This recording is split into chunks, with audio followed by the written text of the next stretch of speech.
put your ring? I really don't know. It's the birthday gift of my parents to me.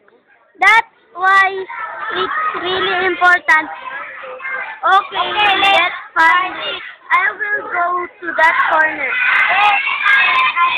And I really thank you for after a few minutes. Oh, man. Hey guys, I found it in the bed.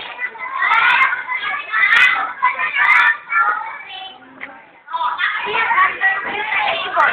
Oh yes, I forgot. I found out and careful. And do not have your ring anywhere and your other things. That's really important to you. Especially from parents. Okay, I think he learned his lesson.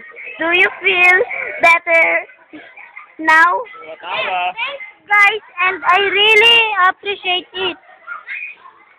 It's okay what our friends are for.